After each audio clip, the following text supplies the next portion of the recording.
Light as a feather, stiff as a board. Light as a feather, stiff as a board. We are the weirdos, mister. Black as night, erase death from our sight. White as light, mighty hectate make it right. I myself am strange and unusual.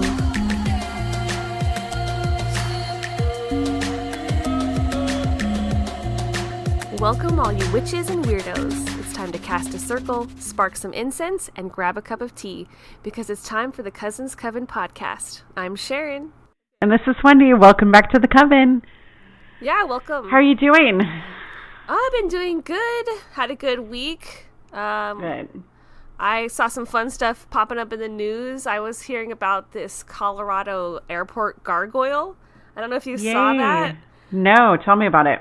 So it was just kind of like a marketing thing. They had this gargoyle statue, and then as people were walking by, he would actually like start talking to them and interacting with them.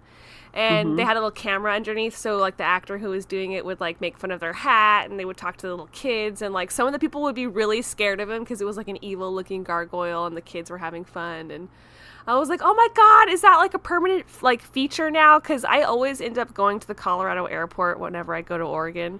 Yeah. And I'm there a lot. And I think it's just like a temporary thing.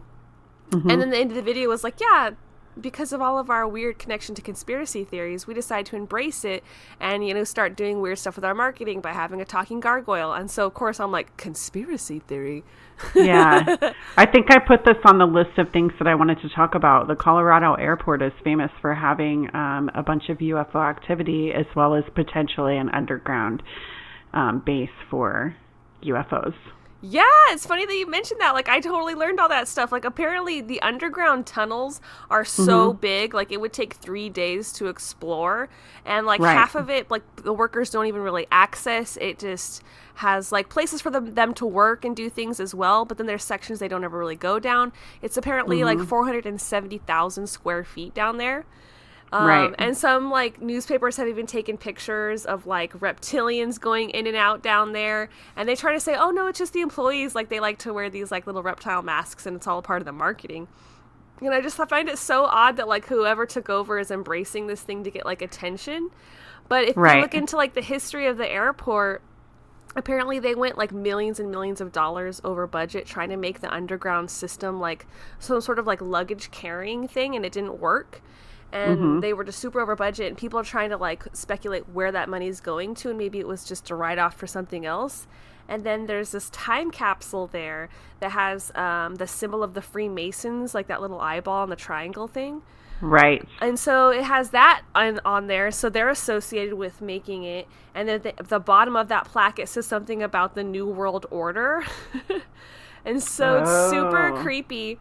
And then the other thing that was popping up on, like, the conspiracy theorist list is that the murals in the Colorado airport are super weird and have a lot of, like, dark imagery. Like, there was one I was seeing that's just, like, this Nazi-looking dude with a gas mask on, and people are like, why are they having these weird fascist murals? And, like, underneath him are these kids who are scared, and, like, there's a letter to the right written in, like, German of a kid who died, like, in Germany. And so there's a lot of creepy murals and artwork. There's, like, weird alien artwork apparently that's been found, like graffiti.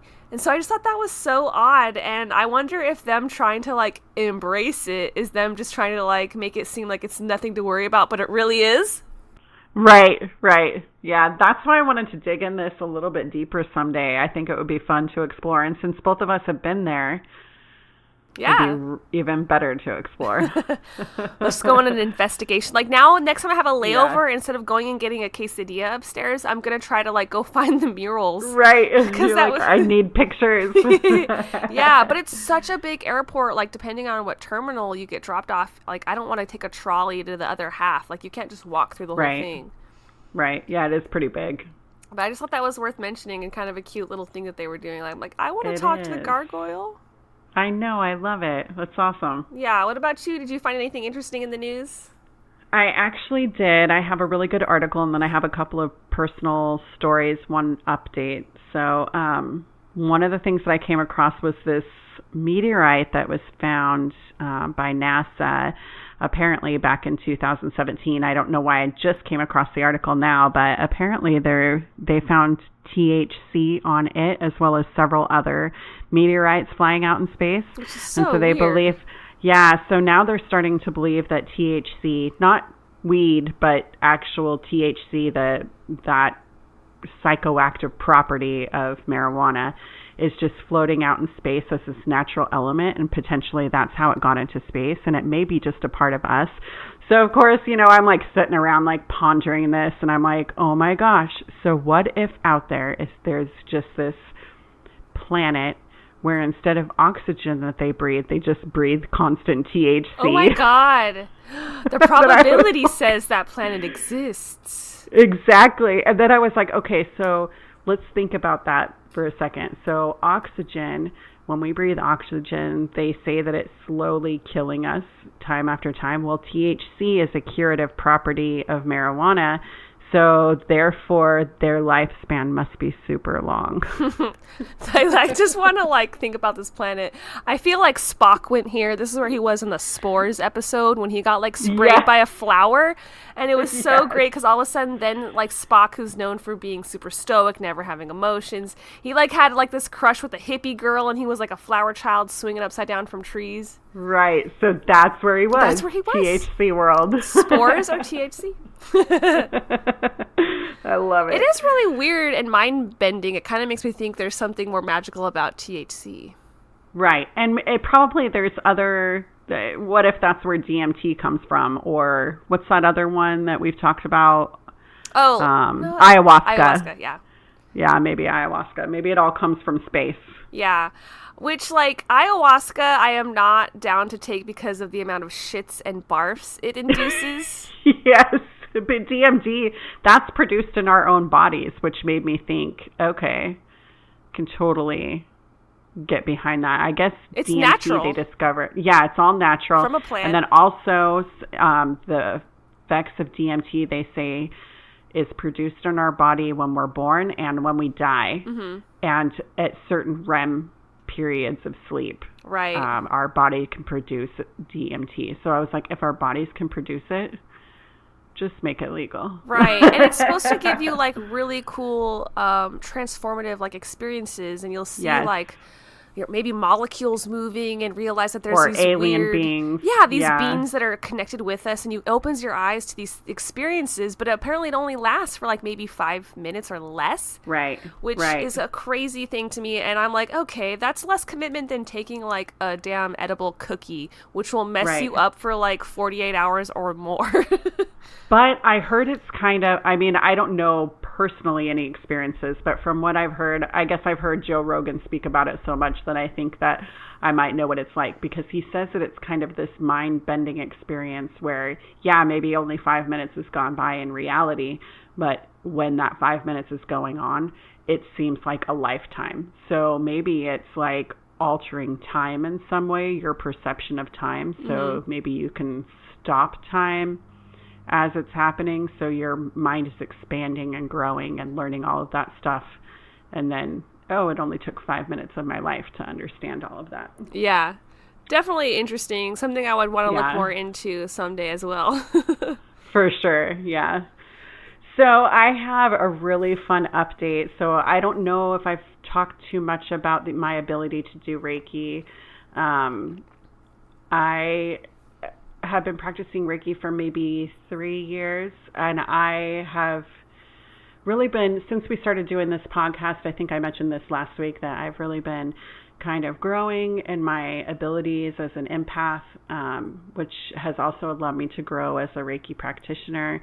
And so yesterday I was sitting down, my daughter had hurt herself at work a couple days ago, and I was like, you know what, I'm just gonna, do you want me to go ahead and do a Reiki healing? She said, yeah. So I sat there, and I, for the first time, could actually feel where the negativity and pains were in her body, and I was able to feel myself pulling them out of her, which I've heard other practitioners say that they could do that. So I was really excited to know that I've grown enough in my knowledge of this thing that I can do. Sort of like a light healing thing. I guess that's what I think of Reiki. so I've grown enough in this ability in order to expand it. That is really awesome. And I have so many questions. I can't wait. I know we're going to dive into Reiki more later. I want to learn how to do it as well. I just didn't want to spend like thousands of dollars to learn how at this moment in time. Right. And I don't think you have to. I mean, you've already learned, you've learned all you can about deep breathing when you're doing yoga and meditation. So that Reiki's just another offshoot of that, really. It's just moving energy. Yeah. And I think that'd be so freaking cool to do. Yeah. So hopefully a couple weeks we're talking about Reiki, so I hope to teach everybody about it. Yeah, I'm going to save all my questions for then, guys. If you have any questions about Reiki, add them in a message to us, and we'll ask Wendy. Yes, I would love to answer them. Mm-hmm. And then I just had one other thing. I was kind of doing some work on past memories this week for myself, and I had kind of this flashback memory of you and I. So this is so adorable. You're going to love it. Oh my God, I'm scared. I'm like, what was it? No, don't be. When I was 17, I used to watch you guys pretty much almost every day, you and your brother and sister. And there was one day that I came over and it was early in the morning and the other kids were doing their own thing and I wanted to take time to brush your hair because I don't know if you remember this, but your sister, sometimes when she brushed your hair, it was always really hard, but she wanted to get all the knots out. And I was like, I'm just going to do it this time, Sarah. Yeah. She just let me do it this time. So I was just brushing your hair really lightly and putting it in a ponytail and you stopped for a second and you turned around and now remind you, so I was 17, you were probably 4. Okay. And you turned around and you were like, can I ask you a question? And I was like, of course. What do you want to ask? And it totally blew me away. You were like, where do people go when they die? Oh my God. And I was like, I just looked at you because I was so shocked that you would ask this question of me. And then I was like, well, why do you want to know? And you were like, I don't know. I just thought it would be fun to talk about. And I just when I remembered that, I was like, oh my gosh, we've been planning this our whole lives doing this podcast. Oh my God, that's so freaking crazy. I just thought it was so cute. I just thought it'd be cool to talk about. Cast a circle, spark some incense, grab a cup of tea, Wendy. That's so weird. Isn't that cute? It is. I kind of got a little teary and I was like, what? I said that because I thought it'd be cool to ask. I'm like, I don't know. What do you want to talk about? And apparently you thought it would be cool to talk about with me. Yeah, exactly. Like, I don't think I would ask that of anybody else, honestly. Right. It was so cool. But it was funny because I didn't know how to respond. And you just, after that, you just kind of skipped off to go play. But it was just funny because I was like, oh my gosh, what was that? That's so weird. I feel like as a kid, I always had these memories of thinking like I was smarter than I thought my parents thought I was, but I'm sure as all kids we think that. But like, I would save those kind of conversations for other people that I felt more comfortable with. Like, I don't think I would ask that maybe of my mom. Maybe I would. Maybe I wouldn't. But since you were like a cool older cousin, I could ask you. Like, right. That's still pretty young. It is. I was like, when I remembered it, I was like, oh my gosh, we really have been preparing for this. Right? That's so cute. Just loved it. So I had to share. Yeah, no, thank you. At first I was like, what, am I going to admit to seeing ghosts? But this is even cuter. No. Like, it just kind of full circle. Yeah. Totally great. That made me happy. Good. I'm glad. Well, today, guys, we're going to be discussing the law of attraction and synchronicities. But first, it's time for Cauldron Topics. As part 3 of our elemental series, today we're going to be discussing Air Magick. Yay! Woo-hoo.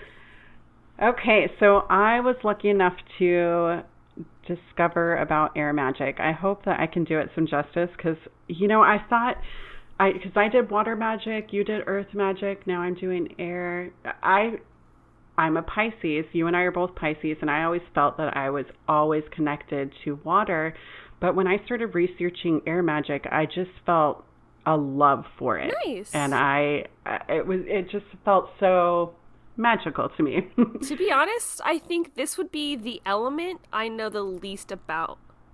Yeah, that was how I felt. But then as I started reading, I was like, I just feel so connected to it in some way. Mm-hmm. I'm excited to see what you uncovered. Yeah. So here's what I found out is that, I mean, obviously air is a part of our everyday life, and without it, we wouldn't really even exist. So I did find out that air is really the glue of all of the elements. So when you heat air, it turns into fire.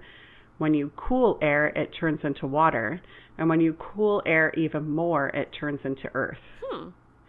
And so I thought that was interesting to think of how all of the elements without air would not even exist. Air is like this life force for sure.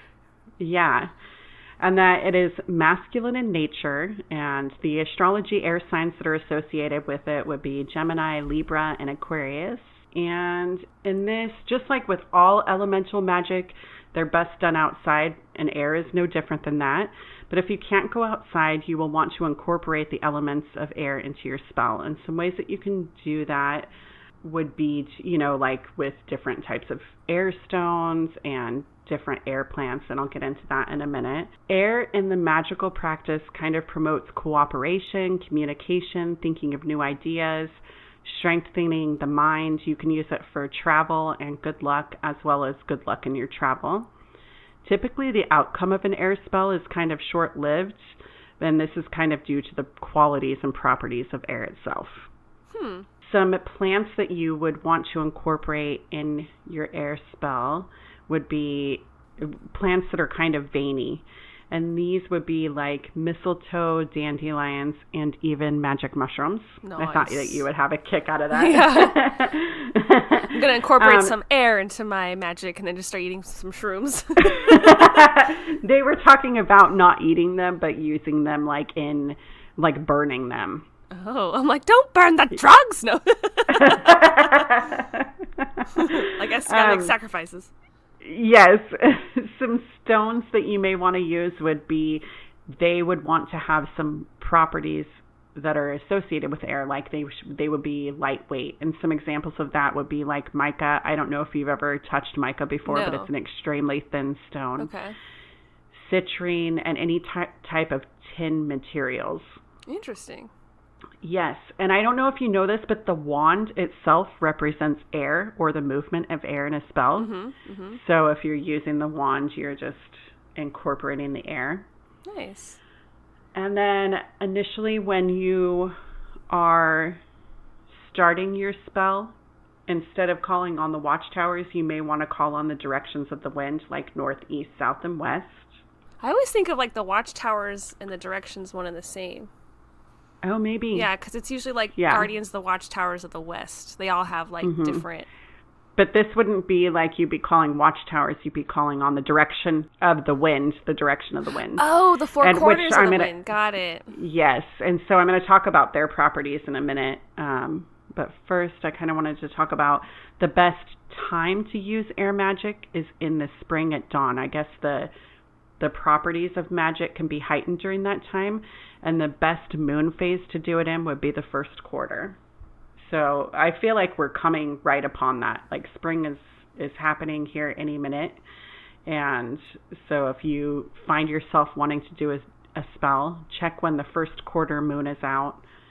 Do it when you first wake up in the morning. And then, let's see, I'm going to talk about the four corners of the wind really quick. So north is associated with the color black and is connected to earth and used for banishment and healing spells, as well as cleansing native energy. East wind is associated with the color blue. So any stones, any like things that you want to put on your altar would be blue. And it's great for self-improvement and healing spells. And when using the east wind, you should incorporate airy flowers and veiny leaves, and also transparent stones. And then south wind, the color would be yellow, and it signifies fire, and it's great for strengthening the spell. And it's also used for spells to contact a loved one who has passed on. And it's said that if you sing into the south wind, this will actually help facilitate contact with that loved one. That's pretty neat. Yeah. West wind is the color of light, and it represents love and emotions, and use the west wind in divination and cleansing spells. It said you can hear the voices of the dead in the west wind, which I thought was pretty cool. I was like, I'm totally going to connect with the west wind. Right? Yeah, I feel like because we're water elements, we're already tied to the west with the West Watchtower. True. And yes, the west wind. The west wind, that's my favorite. The wicked witches. Yes, and I found out in native cultures such as the Aborigines, they used wind divination to receive messages from the divine. And they said that wind is a good omen, and therefore you could listen to it and expect it to bring about positive changes in your life. Did you just become Grandmother Willow? Yeah, Grandmother Willow. Listen to your heart. You will understand. And then I found out in Asian cultures, they would use mahjong tiles as a form of tarot. And there would be 4 air tiles to represent the wind direction. So getting the north wind in the mahjong tiles means that the wind foretells of struggle and the need to incorporate patience into your life. The east wind tile is representative of new beginnings in the spring. The south wind stood for good luck in general, as well as with new ventures. And the west wind ushered in new relationships and new beginnings. So I thought that was really cool. I was like, I totally want to get those tiles. Yes. I'm down 100% to like not only play, but we'll also do tarot while playing. Yes, exactly. That sounds super freaking cool. So I've only done like the Mahjong computer game where it's just solo. So I actually don't know how you play with other people.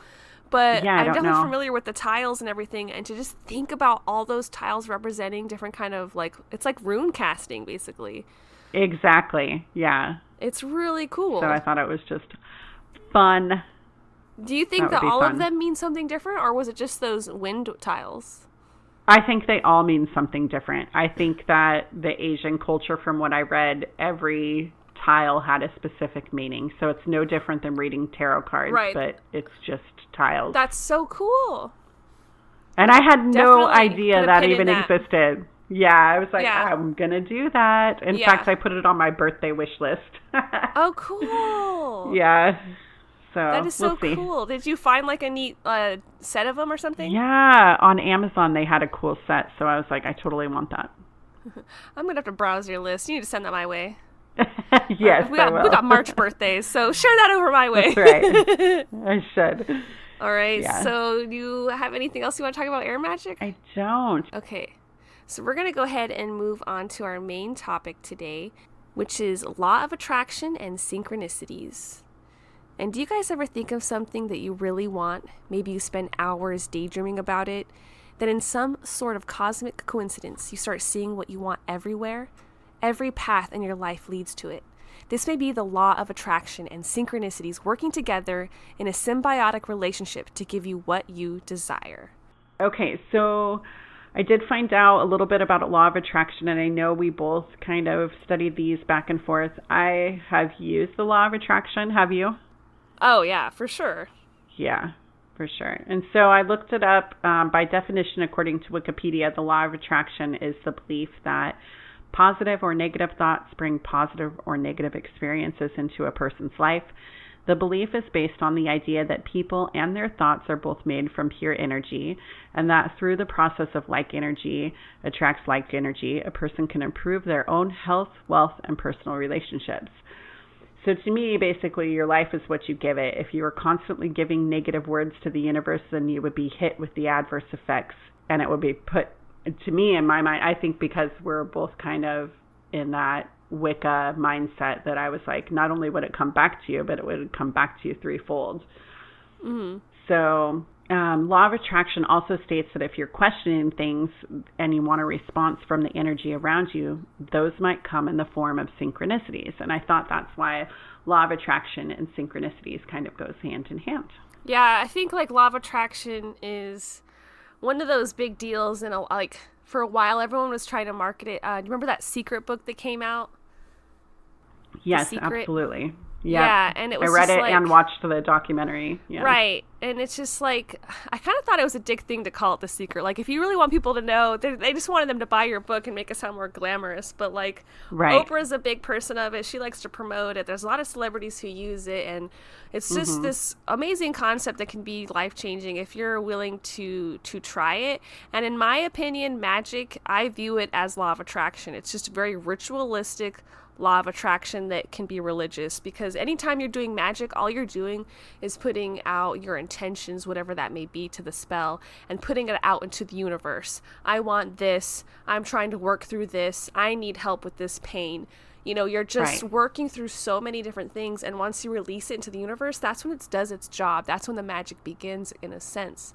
Or like, I guess maybe phase 2 of magic. So I kind of think that law of attraction and magic is the same thing, but we just take it to a different step. But there's a lot of like law of attraction ways you could do it if you don't consider yourself like a practitioner of magic. And I wanted to share a few of those ways. Is like, journaling is a great way for law of attraction. We talk about that all the time on podcasting. Like, if you just write down in the present tense like you already have these things, then that's a way of manifesting them. Vision boards, if you want to do like collages of what you want to bring into your life, you could put that up on the wall and like look at it, and just kind of like those symbols, they start resonating with you, and like maybe even take it down off your wall, put it in the closet, forget about it. They say a lot of this stuff, kind of the main thing is just you have to forget about it and let it go into the universe, and that's when it starts to do its thing. I even found out that making lists is a really great way to use law of attraction, which is perfect for both of us because we're always making lists. Constantly. For every aspect of my life. Yeah, to-do list just on the daily. I need to get on track. Yeah. Apparently even daydreaming is a form of law of attraction, which I'm like, I need to be careful about. Like, my whole life I was a daydreamer in school all the time. And it usually just involved me like either having like amazing powers, running around and being like a warrior princess, and I'm like, okay, that's not what I need to law of attraction into my life. You're like, I'm all of a sudden I've got ice shooting out of my fingertips because this is what I dreamt about when I was little. Right. This is pre-frozen too, so. Yeah. So I'm like, I need to work on that. If I could get back into daydreaming and just like really harness it about actual achievable things. Right.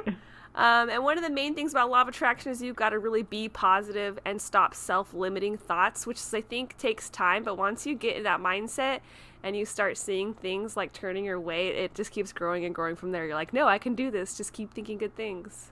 Yes. Another thing that I was looking at that's really good for law of attraction is this technique called EFT tapping, which stands for Emotional Freedom Technique. Have you ever heard of that? I have not heard about this one. Okay, so it's a little weird, and I heard about it from this witch YouTuber, Her Speak. Her name's Molly Roberts, and she broke it down in a way that made it like less nerdy and weird and actually accessible. So basically, you tap yourself like through the body. A lot of times it's incorporating the face on different like acupuncture points while you're expressing like positive feelings. So like if you want to like tap underneath like your eye, like in the middle of the eye bone, you could be like, I am positive, then move to maybe your temple, like I am strong, move to maybe like your cheekbone, like I can do this. And you would just go through all these different pressure points and you can start getting into the zone. And it actually feels really good when you're hitting all those points. So it's like you're getting good feelings, you're saying good things, and it's like releasing this programming your brain and then setting off this good intention out into the universe. That's pretty awesome because it's beneficial to you and it's free. Yeah, for sure.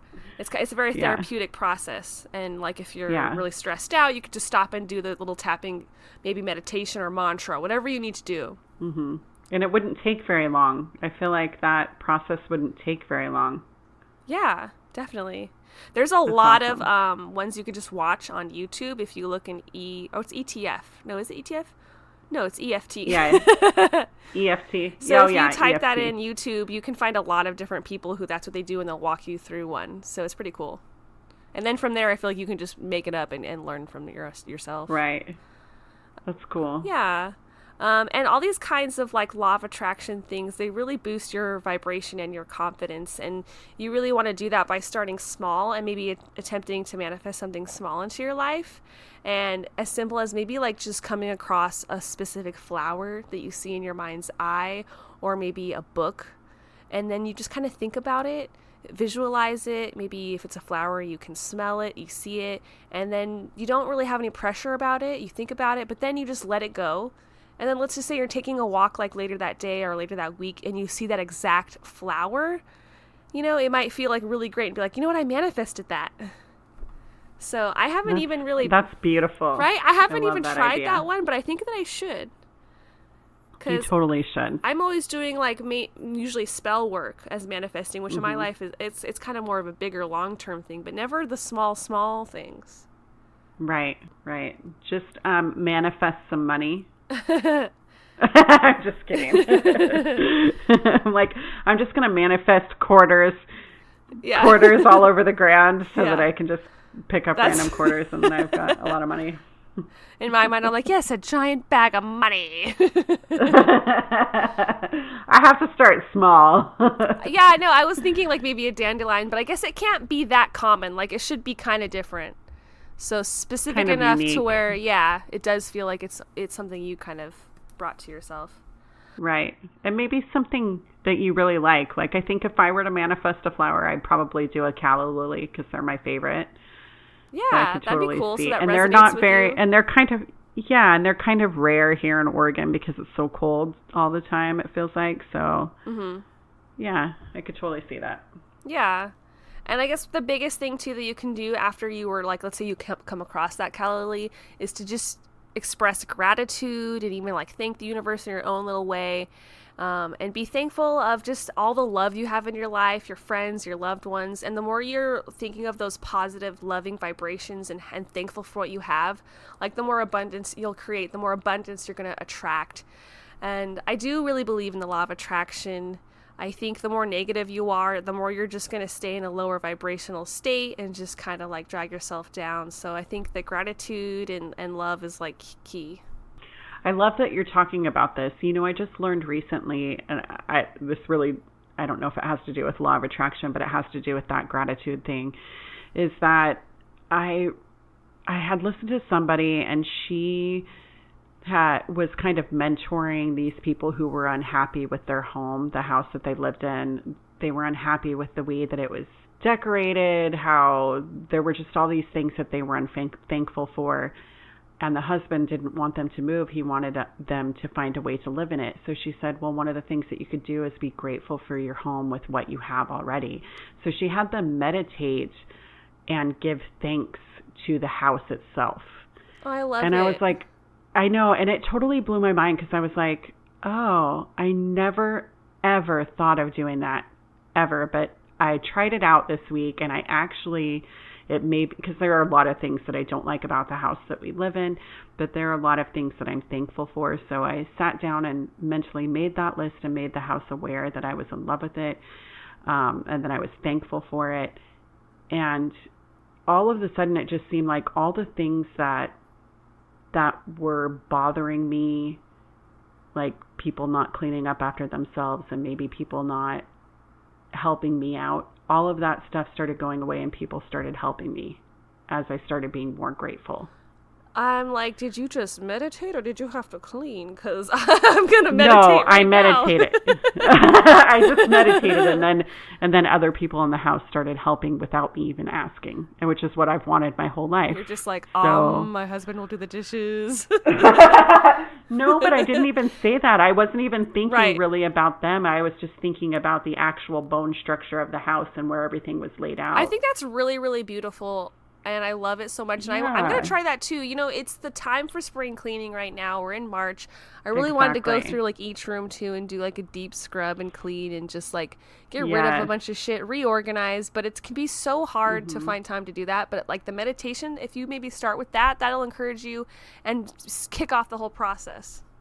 Exactly. Yeah. And basically, I guess that is a law of attraction because you're attracting goodness into your life. Yeah, definitely. Yeah. And if your home space is good and your head is good and your job is good and all of those things are lined up together, There's just some goodness out there. Yeah. I love that a lot. I'm going to definitely try that technique. Yeah. All right. Did you have anything else you wanted to talk about with the law of attraction, or are we ready to move to synchronicities? Yeah, let's move on down. Okay. So synchronicities. So the dictionary says that synchronicities are the simultaneous occurrence of events which appear significantly related but have no discernible causal connection.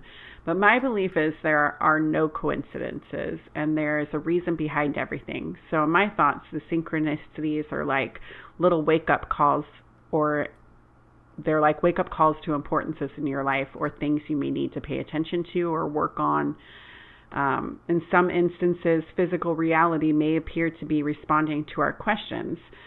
So, like sometimes when I'm talking with someone and there's a song or show on in the background, the song or show is actually responding. And then I'm catching on to those words and I'm like, oh my gosh, it just answered my question. Dude, I've had those happen too, and they're just so surprising and on point that they're undeniable. Right. And you're like, I know I'm not exaggerating. And it just keeps happening time after time after time. And the more that it happens, I feel like that it just keeps going and going. It just keeps growing. Yeah, because you kind of have to first become a person who accepts that that's what it is. For a lot of people, that's not your thought. You're just like, oh, coincidence. But like once you're like, holy shit, like that's a sign, or this is really cool. This is a synchronicity. What does it mean? You know? Right. You see it more and more. And then you're like, who's actually responding to me? Are those spirits in the room responding to me? Is it the universe responding to me? Is it my spirit guide? I don't know yet who's responding to me, but maybe that's not the importance of it. It's just that you know somebody else is there. Yeah, anything I don't know, I just am like, it's the universe. Yes, yeah. Umbrella term. Yeah, I think that a lot. Yeah. So for some, a synchronicity might be a repetition of numbers, which I feel like humanity has really dubbed these angel numbers. I know for me, I constantly see 1111 and 555. And for some reason, smiley faces, they show up all the time. Really? Like, yeah, in random things. Like one day I was making pancakes, and when I served the pancake, there was a smiley face in it, like etched into it somehow. Yeah. One time I was cleaning the dishes and the soapy water turned into a smiley face after I let it sit for a while. I was like, why did that happen? I've had bruises show up on my skin that were in the shape of a smiley face. That's kind of creepy, but I mean, that's a good sign. Like, hey, yeah, I just thought somebody was trying to contact me by saying, hey, I'm here and I'm watching. I'm like, oh, okay. Yeah. Another thing I see is like triangles. I do see triangles quite a bit. I don't know why, like all of a sudden I'll be walking somewhere and a random set of stones are in a place that they wouldn't normally be, but they're in the shape of a triangle. Or I may see a cloud that looks like a triangle, which these are all odd things that you wouldn't normally see, but for some reason they're there for me to view. Yeah. So, I love that. Yeah. But I had this experience happen this week while we were studying for this. I kept waking up about 2:43. It was exactly 2:43 in the morning. This happened like 10 days in a row. And I was like, why do I keep waking up? What is happening? And then, or I guess maybe it wasn't 10, maybe it was 6 days in a row. And then I decided finally to look up angel number 243. And basically it was telling me that I needed to work on patience and my communication skills. And that just kind of flipped a switch in my brain, and it made me realize that I have spent so much time hiding who I really am from other people, and my whole life. Right. My whole life I've been hiding my true self. So seeing this information made me realize that I could communicate without holding back, and I just need to be honest and open about my weird witchy self, you know, whatever that may mean. Hallelujah. So, yeah, and since I realized that, I stopped waking up at that time. So I have to hypothesize that because I've learned my lesson and started implementing the change, that it's no longer needed for me to review. You learned that lesson. You'll get a different type of synchronicity. I mean, that's bringing you a step closer. I really love that. Exactly. I feel like patience is a big one to learn. And I do have, like, synchronicities, too, like, hearing you talk about that, I got them. so excited because for me, I always see the numbers 444, and sometimes it's like a lot of times when I'm driving, because there's this freaking lawyer in Texas whose number is 444, and like you could say, yeah, it's a coincidence you're just driving past his billboards, but like I always am seeing it at this time in my mind when it like I'm like might be thinking about something that's important, or maybe I'm self-doubting myself, and then when I see that, I'm just like, you know what, you're on the right path, everything's cool, don't doubt yourself, you've got this. Have you ever looked it up? Yeah, actually, it's the main meaning is that like your spirit guides are with you and you're on the right path, and like it's very positive. Like someone's with you, they're guiding you, and like if you dig deeper, I guess you could find specific like different types of meanings. But it's a good sign, I think. And I always am seeing stars as well, and stars to me are just make me so happy. Like there was this night we were driving back. Like I was trying dabs for the first time, so that's part of it, but I was having like a great experience and just like loosey-goosey and just like chilling to music and driving, and then as soon as we get on the road, across from us was a house with this big star on their wall with like a light on it, and I was like, I love that. I was like, this person doesn't even know how witchy that looks. Stars are so cool. I wish I want a star in my house. And then like the whole way home, I counted somewhere between like 35 stars just on buildings and signs and billboards. And I'm not stupid. Part of it is, yeah, I live in Texas, so Lone Star this, star that, star this. There's stars everywhere in Texas. But like ever since that night, I just take it as a sign, because I saw so many stars and 444, and a lot of times they were stars with like a circle around them. So to me, it was just telling me that being like Wiccan and being a witch was the right path. You know, embracing yourself, the same message you're saying, embrace yourself. It's cool to be who you are. The universe is here with you. They love you. It's cool. Yeah. Oh my gosh, I got chills. I'm super excited. I didn't even think about stars. That's never really prominent for me. So I'm super excited to hear that you have had that experience. They're everywhere, and they make me so happy. Man, I could talk about synchronicity examples, but like just like the other day, I had so many synchronicities. I was at the grocery store and I walked by. There's like a little star bench, and then around the star was a circle. And I'm like, hee hee hee, a witch bench. They thinks it's a Texas bench. I'm like, it's a witch bench. And so I get so happy. And then I was like trying to find asparagus, and I was like, I have no idea where it is. And I'm like absentmindedly just walking forward, looking left and right. And then I look forward, and there were asparagus, and it's just like my feet led me there intuitively. And it was just like, oh, right in front of you. It's what you were looking for. And like, it just seems like super coincidental, but when you lean into these things and trust your intuition, you're going to keep having them. And so like the next section I went to, I wanted to get blue cheese crumbles. This sounds so boring, because I wanted to make a Cobb salad, and I was like, I don't want to try the cheaper one. That one wasn't that good. Let me go up a brand. And then I just grabbed one and looked at it, and it said Salem. And I was like, this is the blue cheese for me. We're getting this one. And I'm from Salem, Oregon. So like, I mean, yeah, you could be a skeptic, say coincidence, but for me, when I keep having these little instances where like things are popping up, it's pretty cool. Did I tell you about the one, I don't know if I told you about this on podcast. I think maybe I just told you about it like off air, but I was hanging out with a friend like a week ago. I'm just so excited. These keep coming to my mind. But we were hanging out, and she was sitting on this like rock bench, and she looks behind her, and the bench had her name.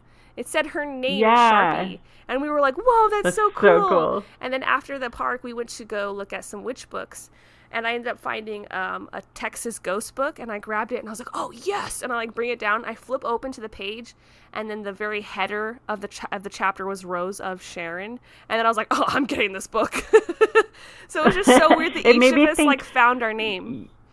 Yeah, that's so cool. You know, when you told me that story, and I don't think I told you at the time, but when you read Rose of Sharon, it made me think, is your hair red? It is. Right now? It is. Then I was like, and then it made me think too, you're going to be going to that haunted hotel soon, right? For your birthday? Yes. You should take roses with you and use them as an offering. Oh, I love roses. I'll take any excuse to buy them.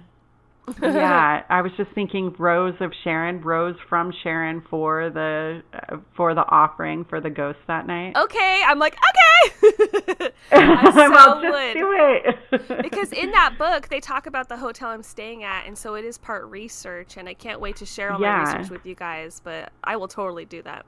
I'm so excited.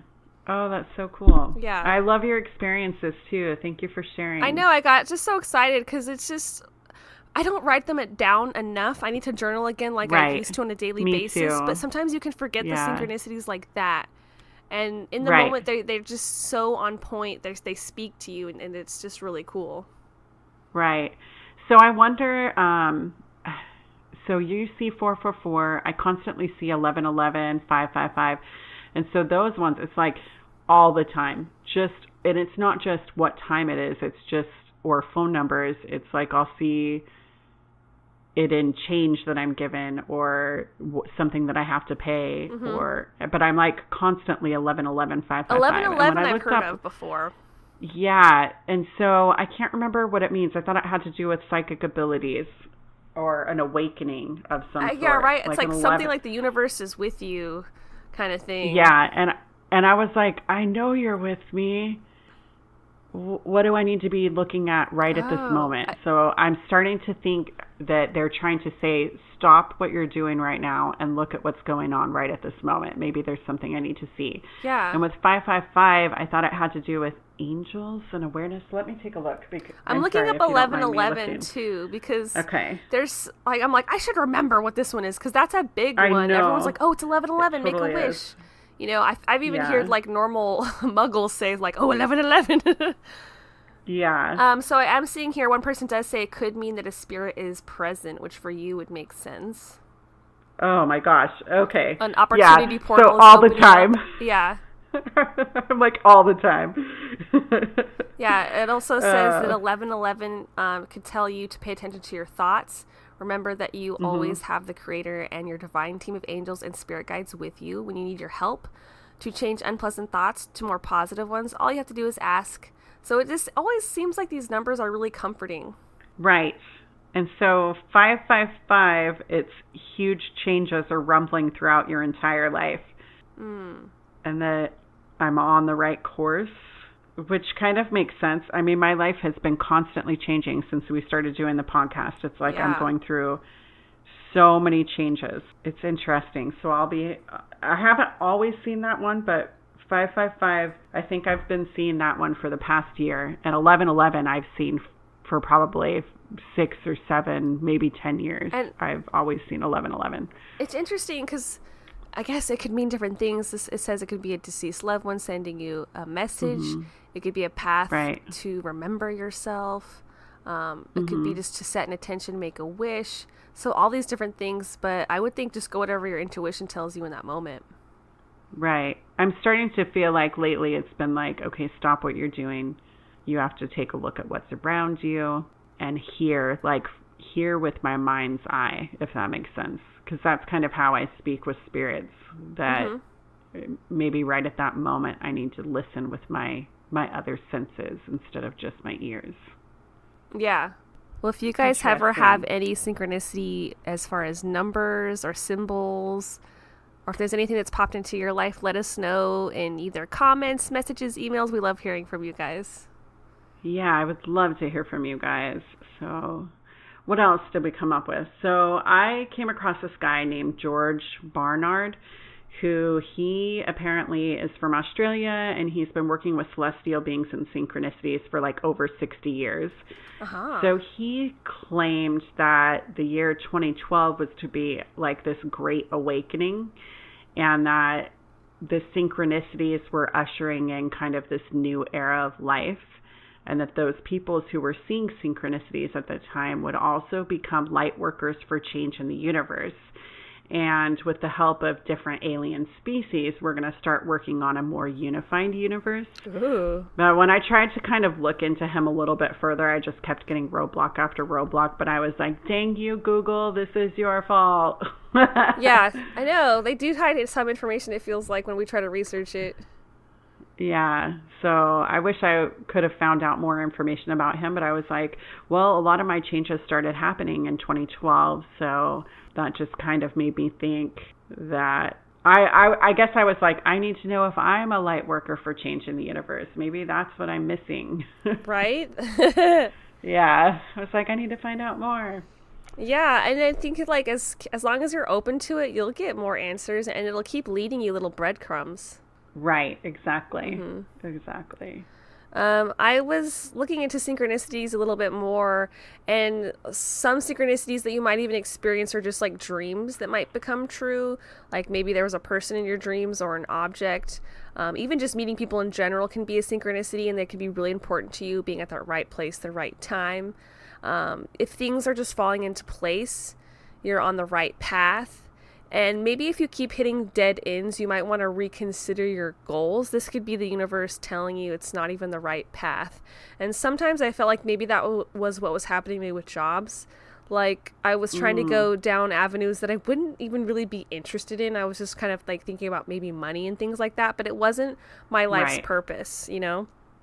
So I feel like as of lately, I'm more manifesting the correct type of things into my life's purpose, and I don't worry about it anymore. I'm not even stressing. I am at that let go phase to where I think something will kind of just blossom naturally and it's going to fall into place. Like I'm just totally trusting in the universe, which is the silliest like hippy dippy advice, but it just like is such a thing. It's awesome. Like just go down the flow of the universe. Like it's true.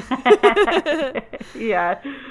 And like these synchronicities that we're talking about, they can happen on a daily basis, but a lot of people are going to ignore them. They're going to just call them coincidences and not really like be aware of them. But I think it's really important to be open-minded and look, you know.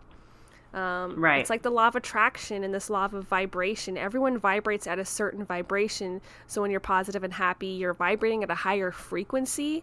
And when you're angry, you're actually at a lower vibrational frequency. So your manifestation skills will be worse.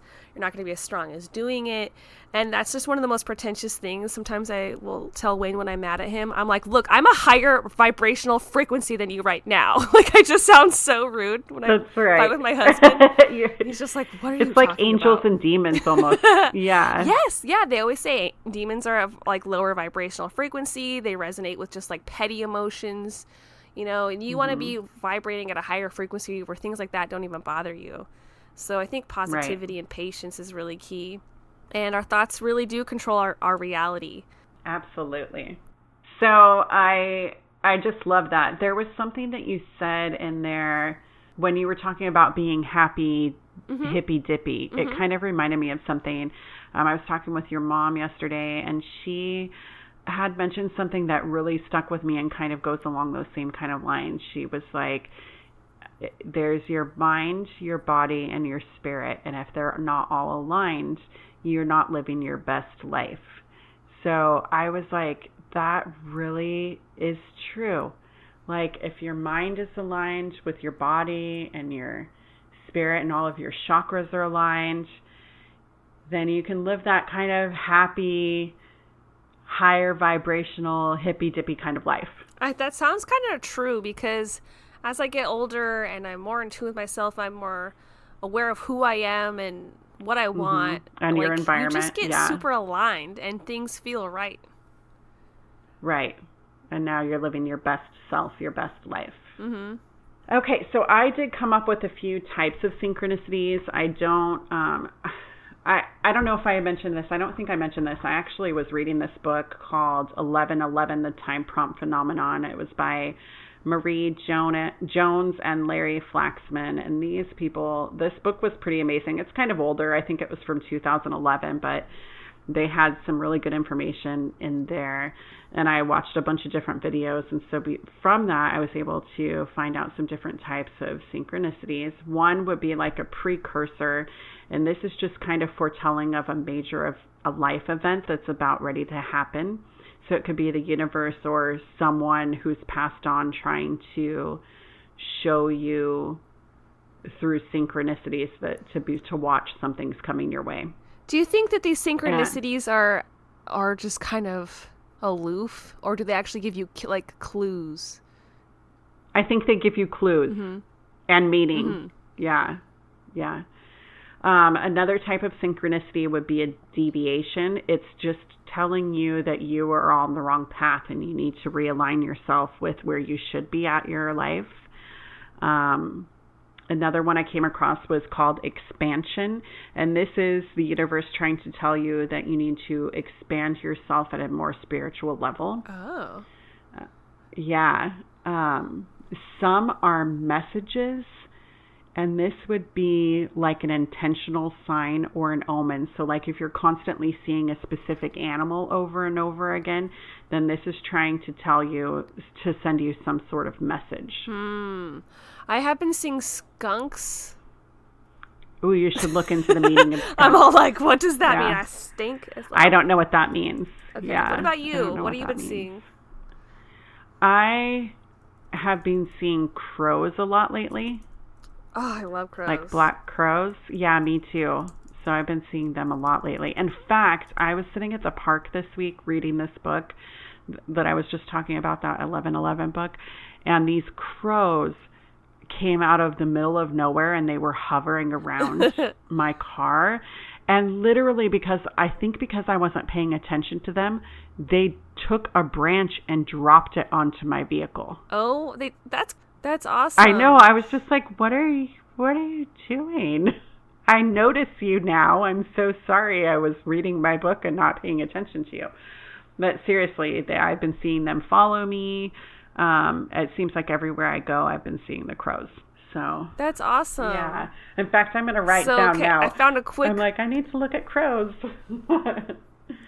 Okay, I pulled up skunks. Okay, tell me what it means. So it just kind of aligns with everything we freaking talk about. It symbolizes the importance of being who you are and living authentically without caring about other people's opinions. Nice. And that if he appears to you, it's time to build up your strength and sense of independence and just learn to rely on yourself more. So it just sounds like everything I've been going through. Yeah.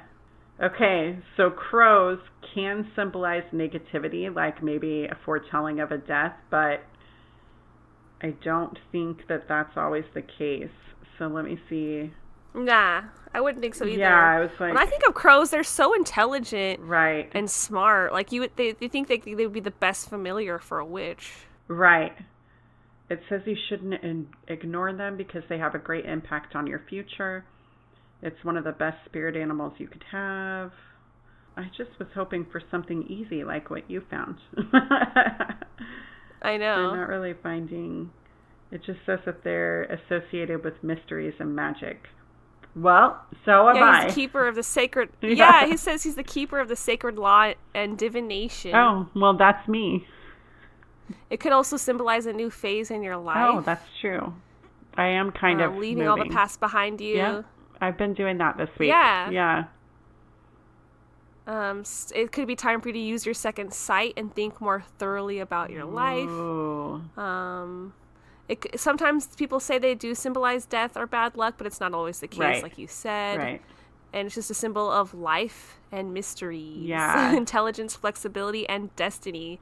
So they're very witchy. Yeah, they're very witchy. I'm like, I'm already using all of that stuff. How much more do I need to give? Oh my gosh. Okay, check this out. In Shamanic traditions, the crow has been used as a spirit animal since a long time ago. It was used as a spirit animal of choice and was used by people who wanted to control the universe. Oh. A crow was used by all those who were doing witchcraft in old Shamanic traditions. Sweet. I guess I need to so. harness my crow. Right? And he could symbolize prophecies and good luck. Oh, good. I love it. That's awesome. Mm-hmm. That's a badass animal. Yeah, I love it. You know what? Crows have been a part of my life now that I think about it since I was younger, but I haven't seen them in so long. And then recently, it's just been constant crows. Nice. So I love it. I know one of our listeners, longtime listeners, shout out to Jamie J. She just found her spirit animal in a crow recently as well. I love it. That's so awesome. Yeah. So I think that they come to us witches. Yes. Okay, so another type of synchronicity would be manifestation, which we already kind of talked about, the law of attraction. And so that's what manifestation would be. Then there's artificial. These ones were meant to deceive you and to be coming from maybe a negative entity possibly. So it could be an alien, a demon, but a negative alien, I should say. What? Yeah, so there are some artificial synchronicities out there, and you have to be aware of what they are. So if it doesn't seem like let's say, like in my instance, I've been seeing 1111 for years. If all of a sudden there's another number that comes in that I'm not used to seeing, but it doesn't seem like it pertains to my life, or it's trying to tell me to do something opposite of where I'm at, then it may be coming from somewhere else. Somebody trying to stop me from doing the positive things. That's interesting and a hard one to wrap my mind around. Right. I'm like, I'm all about good symbols. I've never, but I mean, I guess if it doesn't resonate with you. Right. I've never had an artificial one, so I don't know. I hope I never do. I should knock on wood right now. I'm like, don't come to me. Yeah. I block you. Stay away, artificial synchronicities. Right. So, opportunity is another type of synchronicity, and this is sent to us by positive entities or even sometimes from ourselves, which means that we could be radiating those numbers out and leaving them as clues for ourselves just from our own energy, which I thought was interesting. Mm-hmm. I was like, maybe I'm putting out 1111. Another type might be deja vu. You know, that feeling that something may have happened before. Yeah. Yeah. Do you have a couple of types of synchronicities you wanted to talk about? So not too many, but I guess you could even classify them as smaller synchronicities versus medium to even larger ones. So like a smaller one would be something like a course correction. Maybe you get like a new promotion in your job.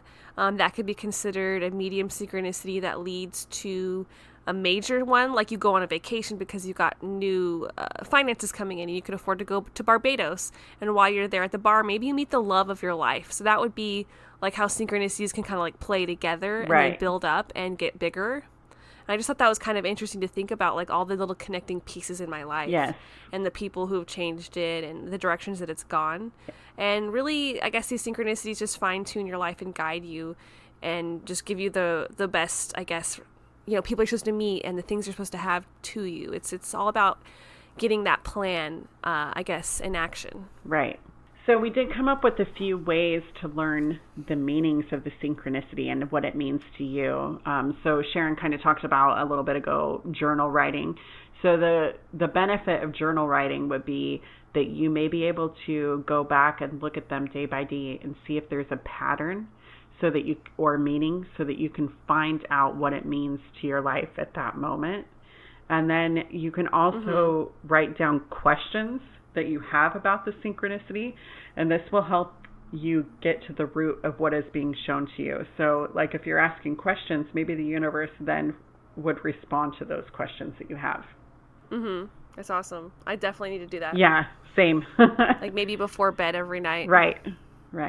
I know, like, for what I was finding, they were saying a lot of times with your synchronicities, go with your intuition. And, like, what do you think that it means? Don't doubt that initial meaning and go with it. So if it feels like that bird flying around is your spirit guide, it is. It probably is. Right. You know, whatever that initial thought is, go with it. And this kind of keeps you going on that flow of just finding one after the other once you give into your intuition. I love it. So let's talk about some things that may be causing the synchronicity. So I did come across that potentially we might actually be creating them ourselves. And this is a theory that... Which blows my mind. I know, right? So there's a theory out there that we exist here while at the same time existing outside of space and time. So if this theory is true, then we may be sending these signs to ourselves. Which I never really thought about. Like, I'm just thinking spirit guides, like whatever you want to think those are, angels, deceased loved ones, ancestors. I never thought I was my freaking spirit guide. Like, I'm definitely aware of the higher self philosophy and way of thinking, but I didn't think about it literally. It could be almost like I, Sharon, am existing not in just a linear fashion, but maybe I'm on the other side and here, my higher self still there, like sending me signs. I'm like, that would be so cool if there's one person I could trust. It's me. Right. So like one day you're just sitting there and you're just crying and you're like, I feel so sad. But then you feel your own hand on your shoulder. And you're like, it's okay. Right? We're going to get through this. Yeah. And I like that. I think it's kind of comforting to think that, you know, no matter what, I always have my own back through life. Exactly. And I always come across this theory that prior to life on Earth, you make a life plan and no one really forces it on you. You actually do it all yourself. And it's said that you make this plan that you want to have in this life based off of your previous lives. So you might be like, okay, in that life, I was really impatient. I need to learn patience in this upcoming life. Maybe you want to learn more compassion. You might even like just want to experience something like being blind, or what is it like to be rich. As you're picking these different life plans and learning and growing, the more evolved you become, you'll notice that you're becoming kind of close to your ultimate goals if your life revolves around spiritualism and helping others.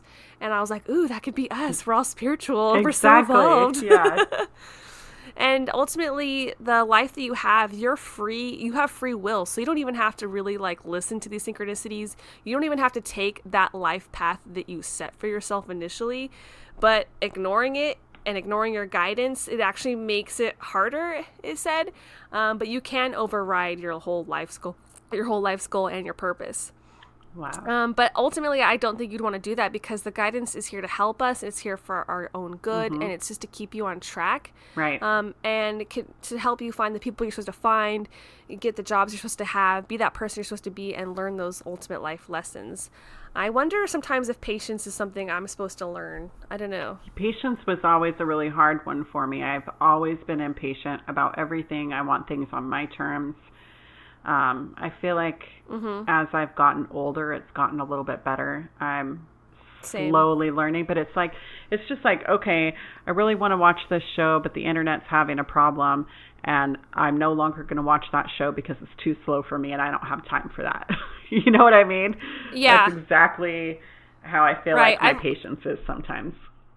Totally. I've been told my whole life. I remember my mom was like, you're really impatient. But she said in the most nice way possible, like, just so you know, you could really use some of that patience. Right. And I was like, what? Me? And like as a kid, I was like shocked. I was like, really?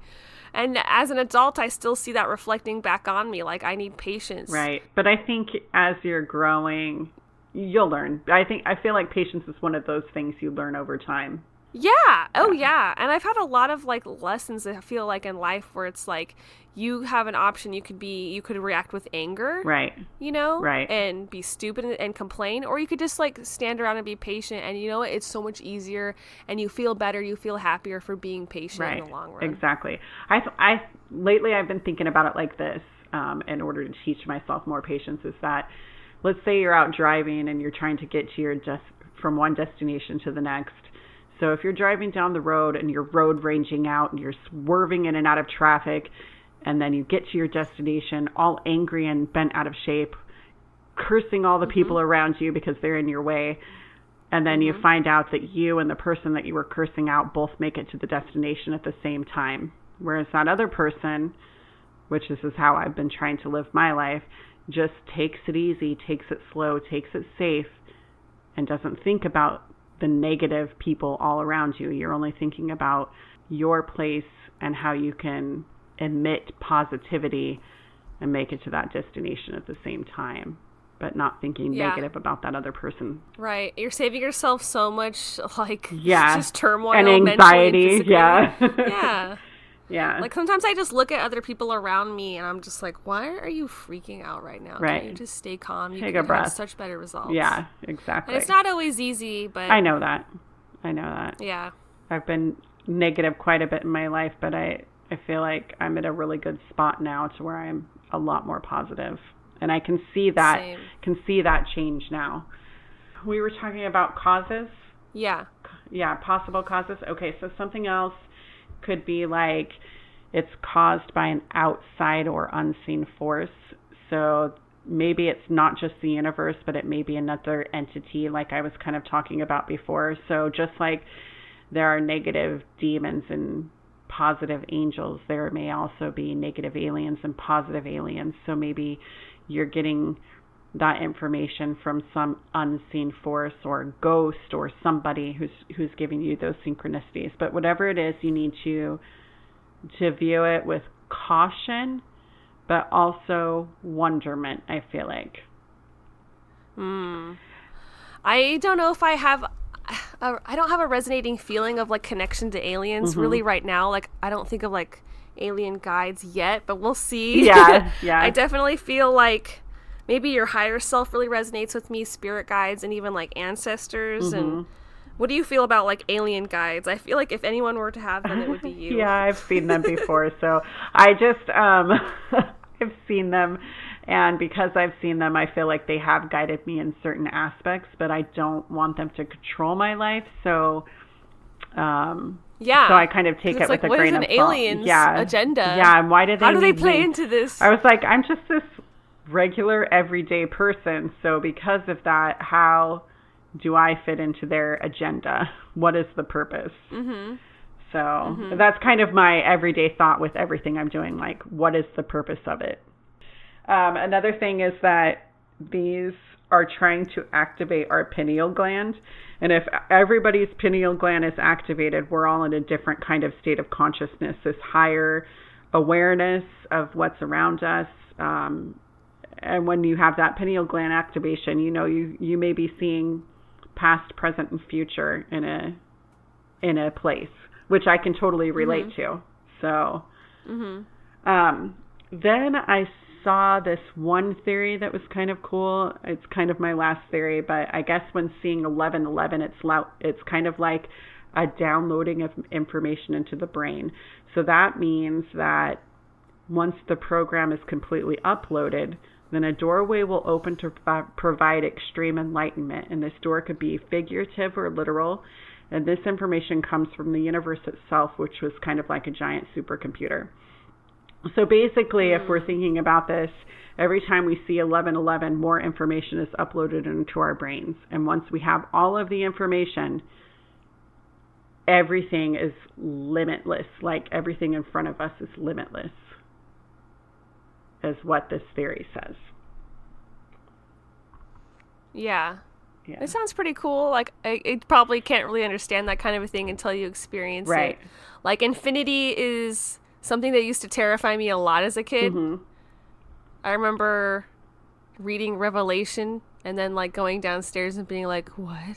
Forever? Forever and ever? I don't want to be in forever in this weird place where lambs are walking around and ordering people around. Like, infinity is so weird. But I like the concept of just having all the knowledge and all this opening and expansion of awareness. Right. I did kind of have one quote that I wanted to mention from the book that I read, which I thought it was kind of cool. So, many forms of music, cosmology, art, architecture, and nature incorporate patterns and sequences, which, while appearing to be haphazard on the surface, deeper examination reveals commonalities simply too deliberate to be random or accidental. So that's when you're thinking about life. You're like, oh, it's a coincidence that I'm running into somebody, or I'm thinking of someone and they call me. It's a coincidence that they did that. But really, it's not. It's not accidental at all, because there's no coincidence in my mind.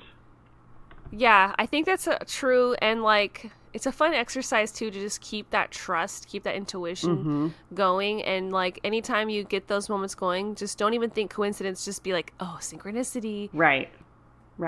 Yeah. Exactly. Well, I think that wraps it up, guys. Just keep your eyes open and find those synchronicities. Yes. And thank you for listening. And as always, you can join us next Wednesday when we bring the luck of the Irish to the podcast discussing leprechauns.